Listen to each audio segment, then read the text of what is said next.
What is up, guys? Norse Digital Assets coming at you with another video. In this video, we're going to take a look at the prices that if they break down, how much lower can we go? And if we're going to get the impulse, we're going to take a look at this channel here in this video. This channel is very important that we are in right now. Zooming out, if we're taking a look at the entire picture. Also, thank you to everyone still watching the channel, even though crypto's been cold as ice. So we take a look here. We come back here to December 2018. Wave 1 up. Wave 2. Corona March 2020, wave 3 up, and currently we are still looking at this being a possible down to the bottom of wave 4, and then you're going to have that wave 5 up, okay? And the wave 5, I've had wave 5 going to 80 grand, 90 grand, 100 grand, 130 grand. At any rate, I have wave 5 coming up into this range in 2023, okay? For the bottom of wave 4 possibly being that June 18th. A lot of people still confused and still think that June 18th was not the low. We'll have to wait and see. The argument that I know of that's not the low is a 5-wave movement, 1, 2, 3, 4, and then there's going to be a 5th dump, okay? At any rate, we just need to hold the wave 1, the top of wave 1, which is about $13,700, $14,000. You just can't fall below that. So we'll wait and see. There is a good chance, though, there is definitely a good chance that that was the bottom on June 18th and that we don't need to go any lower. I've shown that we already had massive major capitulation, deeper capitulation than before when we've had impulsive runs. If we also look here at the Bitcoin rainbow price chart here, we spent a lot of time here in dark blue. If you look over here, this is just a quick tap into dark blue and you kind of grind out of dark blue and you have a massive run, okay? Here is light blue, you fall into dark blue a little bit, and then you still have a pump up. So you were pumping up from $3,000 up to $12,000, still a pump out of dark blue. So typically, you can see all this time spent in dark blue when Bitcoin was very much newer than it is now, but spent a ton of time in dark blue. That would suck to spend that much time down there again. But at any rate, we have been in this area, basically a fire sale for a while now, and typically the last couple times that we've been in the dark blue, you have an impulsive pump out of it, okay? This is just one metric of many others. People can laugh in the comment section and make their comments and whatever, but at the end of the day, like, we've been in this fire sale range for a while on the rainbow chart, okay?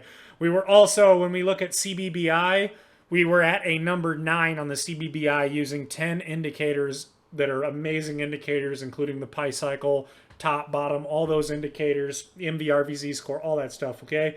So let's look at this current channel, what's going on here, okay? Right now we are in a bear flag. I posted it on Twitter the other day. It was supposed to say we fell down, we are in this bear flag. Are we going to break this bear flag, or are we going to fall out of the bear flag? That's basically what we're looking at right now. Again, another tipping point for Bitcoin, like we always are, a critical area. But I will say this: low, higher low, higher low, higher low right now, depending if it holds. You don't want to lose this pattern of low, higher low, higher low, higher low. As in, you don't want the price of Bitcoin to roll down here to $20,000, $20,500 in here and create a lower low, okay? Because that throws this pattern out, and also at the same time you've fallen out of the bear flag. So we don't want to fall out of this bear flag. Right now, the EMA ribbon is very tight. The EMA ribbon is just the 20 and the 55 together, and these lines are right in together right here, right now. So we're waiting to see. We've seen this type of pattern before where it looks like we're kind of just crab walking in this channel, and then you're not going to get an impulsive move out of the channel. You're just going to fall out of the channel or lose support.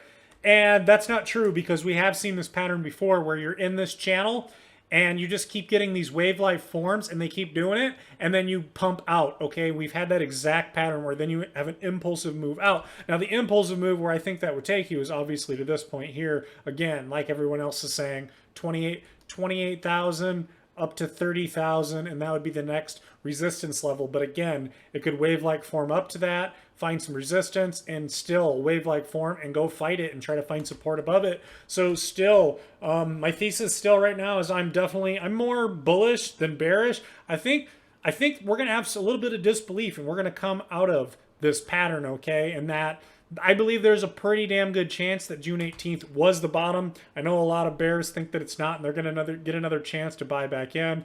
But definitely the fact that, just like everyone last year in 2021 thought we were going to the moon, we were going to 98,000, 130,000 in December. There was going to be an end of 2021 pump for Christmas and all that and whatever. And none of those pumps ever came. They never happened. And everyone was pretty sure of it. And it never happened. So that could be exactly the same thing with the bears now. Is so many bears and so many people are sure they're going to be able to re-enter and buy a bunch of coins down here when that might not necessarily be the case. You might just get left behind and you're going to have to phone one later. So I'm not doing that. I'm holding my coins. I'm keeping my stuff.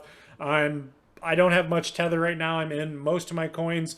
My XRP, my CKB, my VeChain, mega bullish on VeChain moving forward. But really, we need to break above this bear flag area, which up here is 27,000. We need to break out of this channel, okay, and back test it and start to move. So that's what we're waiting on. But what I love to see, and I mentioned this in my last video, what I love to see is Bitcoin sitting relatively sideways in price. Yeah, a little bit of a movement down here, but we got a little bit of green today. But still, this is all kind of sideways, sitting relatively sideways in price as the stock RSI is about to reach zero.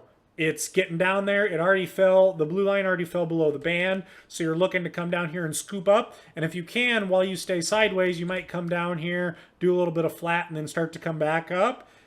If that happens and you can still hold this support and hold strong and stay here, that would be great, because then this stock RSI, the momentum of Bitcoin will be heading back to out of the oversold conditions and back towards the overbought conditions up here, which would be great if we can hold support during that time. Basically something very, very simple. The DXY doesn't want to let go right now. The DXY is on fire. We're not seeing a dead cat bounce. The EMA ribbon is not tightening anymore like I thought might happen.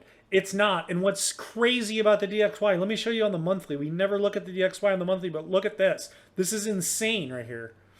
You are floating on the monthly, so every candle's a month. This is a very zoomed out chart, okay? On the monthly, you are up here above the EMAs. That's insane.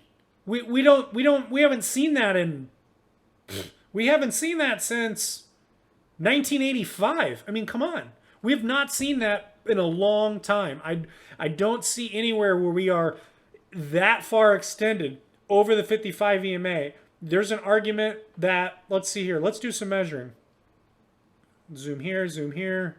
Let's grab from this 55 EMA and head up to that wick, 11% above the red, or above the 55 EMA. What about in here?